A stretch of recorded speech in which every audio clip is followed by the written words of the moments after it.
Good morning everybody. आज की video में हम लोग 2020 जेई मेंस के दोनों शिफ्ट के क्वेश्चन को करेंगे and topic is chemical equilibrium.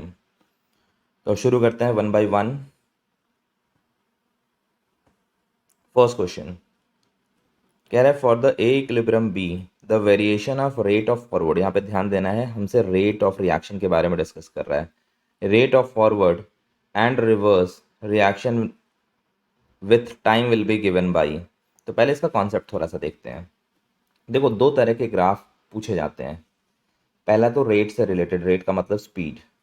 तो एट इक्विलिब्रियम एक चीज़ ध्यान रखना कि रेट ऑफ फॉरवर्ड जो होता है वो रेट ऑफ बैकवर्ड के इक्वल होता है। ठीक है, तो कभी भी अगर ये पूछा जाए रेट के बारे में तो इक्विलिब्रियम पे जाके दोनों को इक्वल होना है। तो इसीलिए अगर इसका ग्राफ आप प्लॉट करोगे तो जो फॉरवर्ड वाली रिएक्शन है, क्योंकि रिएक्टेंट की कंसंट्रेशन जैसे जैसे रिएक्शन आगे की तरफ मूव करेगा कम होती जाएगी, इसीलिए जो फॉरवर्ड जाने की स्पीड है रिएक्टेंट के कंसंट्रेशन कम होने के कारण ये कम होती जाएगी। और जो बैकवर्ड है, स्टार्टिंग में प्रोडक्ट जीरो होता है तो इसीलिए वो जीरो से शुरू होगा, और जैसे जैसे रिएक्शन आगे की तरफ बढ़ेगा प्रोडक्ट ज़्यादा बनता जाएगा तो उसकी स्पीड बढ़ती जाएगी, लेकिन इक्विलिब्रियम पे आने के बाद दोनों को इक्वल होना ये तय है। There is no compromise. Okay, at equilibrium both has to be equal, और उसके बाद वो चेंज नहीं होगा। दूसरा ग्राफ, हमारा तो आंसर इस क्वेश्चन के लिए यहीं से हो जाएगा, लेकिन दूसरा भी जानना जरूरी है। फिर दूसरा ग्राफ पूछा जाता है कॉन्सेंट्रेशन वर्सेस टाइम। ये दूसरा ग्राफ पूछा जाता है, इसमें थोड़ी कन्फ्यूज़न भी होती है स्टूडेंट्स को। अब देखो, कंसंट्रेशन वर्सेस टाइम, मान लो कि मैं ए इक्विलिब्रियम बी समझाने के लिए एकदम सिंपल लेता हूँ। तो इसमें जो इक्विलिब्रियम कांस्टेंट आप कहोगे वो कहोगे कंसंट्रेशन ऑफ बी, के सी को हम इक्विलिब्रियम कांस्टेंट का मतलब के सी यहाँ पे है, बी बाई ए कहेंगे। अब तीन सिचुएशन हो सकती है। सिचुएशन नंबर वन कि अगर के इक्विलिब्रियम ग्रेटर देन वन हो, तो अगर ये ग्रेटर देन वन हो तो इसका मतलब कंसंट्रेशन ऑफ बी जो होगा वो ग्रेटर देन ए हो जाएगा एट इक्विलिब्रियम। दूसरा सिचुएशन ये हो सकता है कि के equilibrium is less than one हो, तो अगर के इक्विलिब्रियम लेस देन वन हो तो इसको आप लेस देन वन करो और ये इधर जाके मल्टीप्लाई होके हो जाएगा, कंसंट्रेशन ऑफ बी जो होगा वो लेस देन कंसंट्रेशन ऑफ ए हो जाएगा। और तीसरा सिचुएशन है कि के इक्विलिब्रियम इक्वल टू वन हो, तो उस केस में बी और ए दोनों इक्वल हो जाएंगे एट इक्विलिब्रियम। सारे एट इक्विलिब्रियम पे है, ये भी एट इक्विलिब्रियम पे है। तो इसलिए अब इस केस में क्या होगा, इस केस में देखो इक्विलिब्रियम पे ए और बी की वैल्यू कांस्टेंट होनी है, ये तो तय है, लेकिन कौन ज़्यादा होगा कौन कम होगा ये आप नहीं कह सकते हो, वो तो इक्विलिब्रियम कांस्टेंट है डिसाइड करेगा।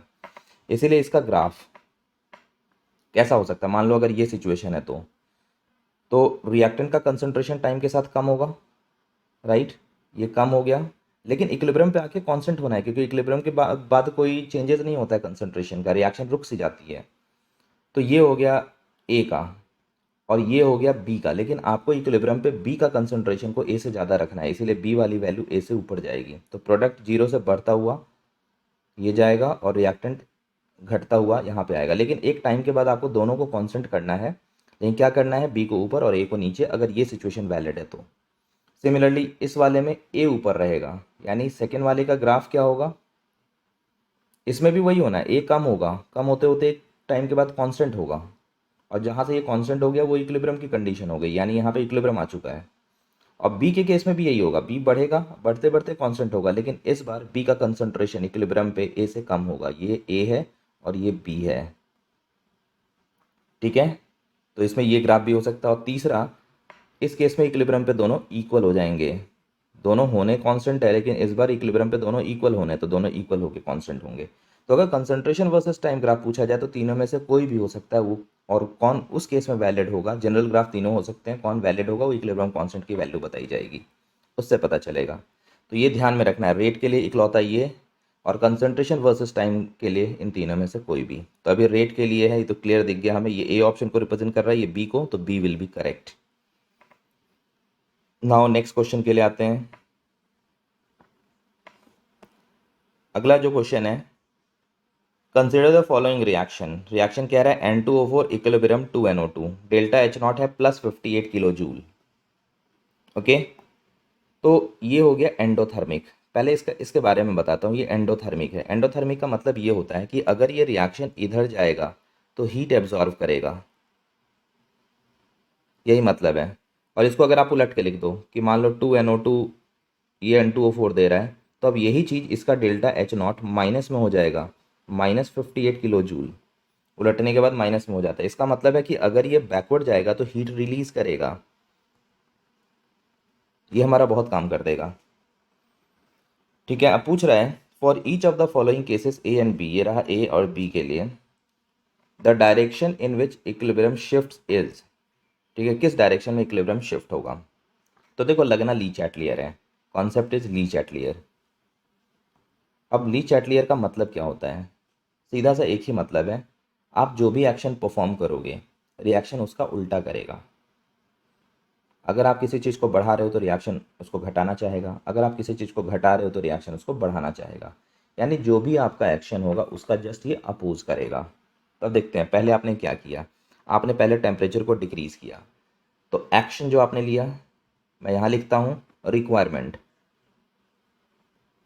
रिक्वायरमेंट, और फिर मैं यहाँ पे लिखूँगा आउटकम। तो देखते हैं आपने एक्शन लिया कि आपने टेम्परेचर को डिक्रीज़ किया, तो अब सिस्टम उल्टा करता है ये तो हमें पता है, तो इसका मतलब सिस्टम उसको बढ़ाएगा, इंक्रीज़ करेगा। तो एक्शन में टेम्परेचर डिक्रीज़ हुआ तो रिक्वायरमेंट में टेम्परेचर इंक्रीज़ हुआ। अब आउटकम क्या है, ठीक है, तो टेम्परेचर बढ़ाने के लिए रिएक्शन को करना क्या होगा ये सोचो, तो उसको और हीट जनरेट करना होगा। भाई किसी चीज़ को टेम्परेचर बढ़ाना है यानी गर्म करना है तो आप उसको हीट दोगे ना, तो सिस्टम भी हीट जनरेट करेगा। अब हीट किधर जाके जनरेट कर रहा है, तो ये बैकवर्ड जाके हीट रिलीज कर रहा है, क्योंकि इधर जाएगा तो और हीट एब्जॉर्ब करके ठंडा हो जाएगा।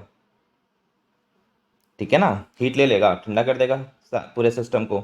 तो यहाँ पे आ जाओ, यानी इस केस में हीट रिलीज होगा पूरा सिस्टम गर्म हो जाएगा, यानी ये बैकवर्ड जाएगा। तो ये हमें पता चल गया बैकवर्ड। बैकवर्ड का मतलब है रिएक्टेंट की तरफ। दूसरा आते हैं, pressure is increase by adding N2 at constant temperature. हमने N2 को ऐड करके कांस्टेंट टेम्परेचर पर प्रेशर को बढ़ाया। तो भाई एक्स वाई जेड कोई आ जाए उसे क्या मतलब, कोई मतलब नहीं। ये जो N2 है ये इनर्ट है, ये हमें पता चल गया, ना तो ये और ना ये N2 से अफेक्टेड होगा। अब मेरा सिंपल सा क्वेश्चन है, आपने N2 को बढ़ाया तो क्या इससे इस पर कोई असर आया, तो आप कहोगे नो। अच्छा यहाँ पे मैं लिख देता हूँ ये बैकवर्ड जाएगा, बैकवर्ड। तो N2O4 आपके N2 को बढ़ाने से क्या हुआ, ठीक है, ये कांस्टेंट है। ओके, अब आ जाओ दूसरा कहानी है कि NO2 पे क्या असर होगा, ये भी कांस्टेंट है। तो ये दोनों ही कांस्टेंट हो गए। ठीक है, तो जब ये कांस्टेंट है तो अब इसका कोई एक्शन ही नहीं होगा, तो ये भी नो एक्शन। भाई जब तुमने ना तो N2O4 को बदला ना NO2 को बदला, किसी को तुमने बदला ही नहीं, तो रिएक्शन को क्या पड़ी है कि फॉरवर्ड बैकवर्ड जाएगा।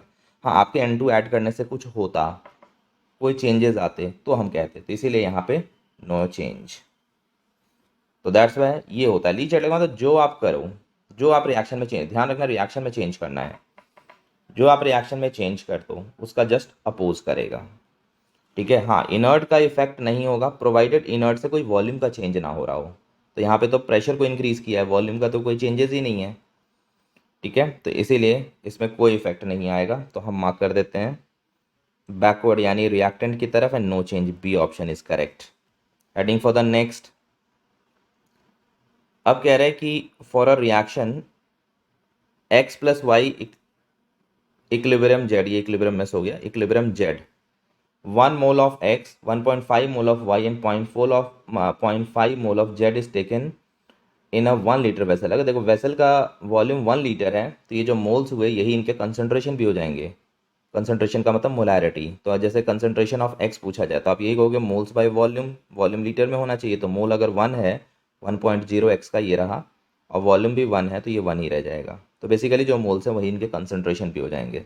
तो at equilibrium the concentration of Z is this much, 1 है, then equilibrium constant of the reaction is x/15 the value of x is.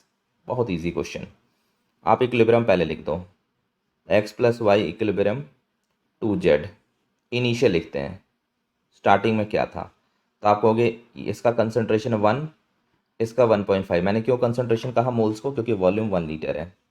अब इक्विलिब्रियम पे आते हैं, मुझे नहीं पता कितना फॉरवर्ड गया, मैं मान लेता हूँ इसमें से x फॉरवर्ड गया, तो इसमें से भी x फॉरवर्ड जाएगा।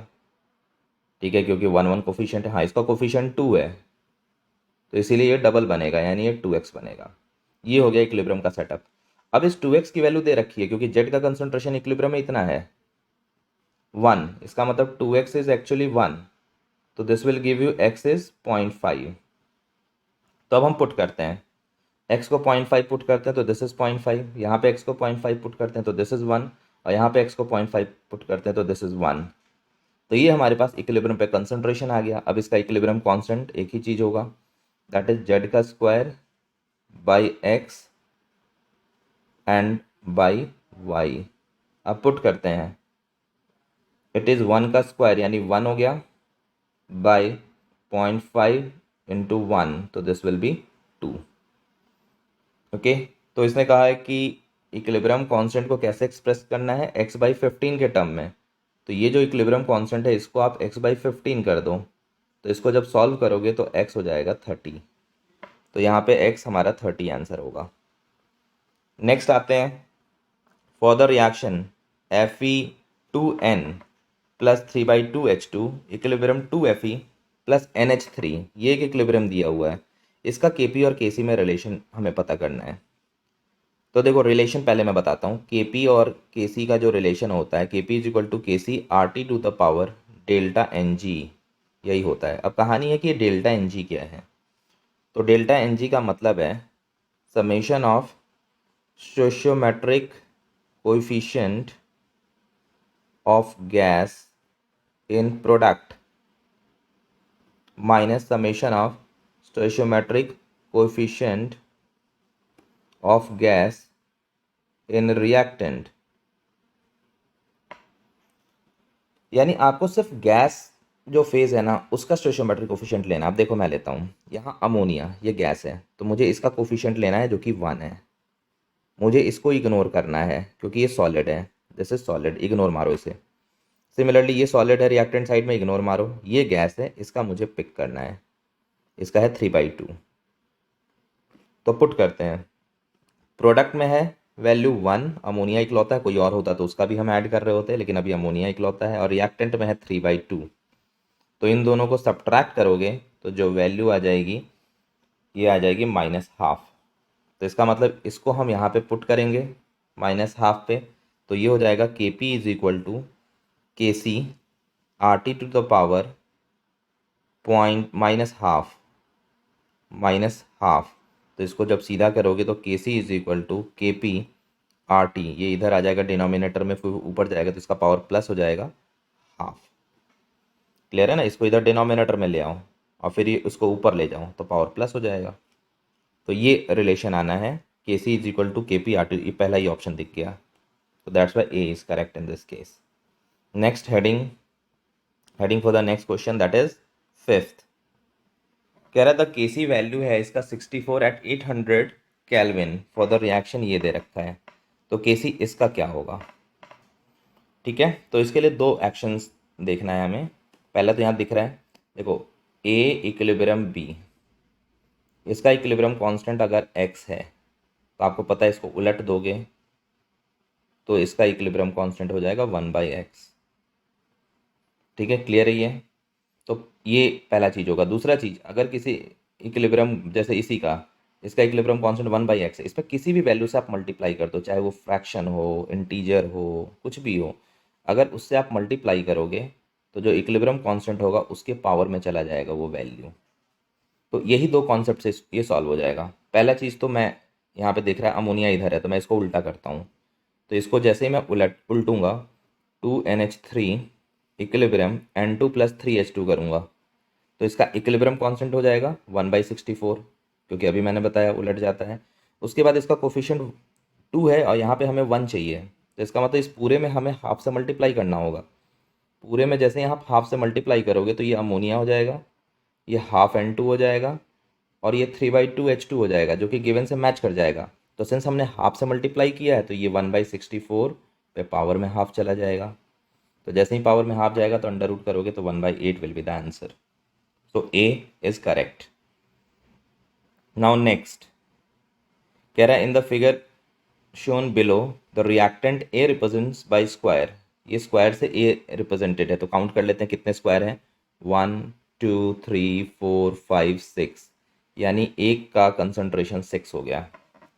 And equilibrium is an equilibrium with product B, B product है रिप्रेजेंटेड बाय सर्किल। तो बी कितने हैं, बी के लिए मैं यूज़ कर लेता हूँ ब्लू।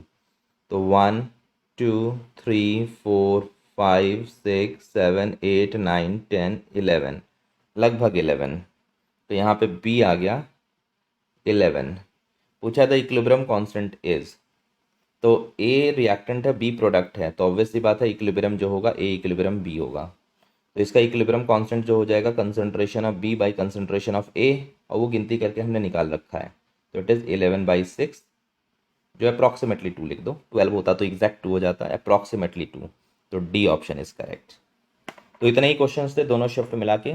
ओके, इसका इक्विलिब्रियम का जो दूसरा सीरीज है दैट इज आयनिक इक्विलिब्रियम, उसका पूरे उसके सारे क्वेश्चंस को हम लोग नेक्स्ट वीडियो में कवर कर रहे हैं। Thank you.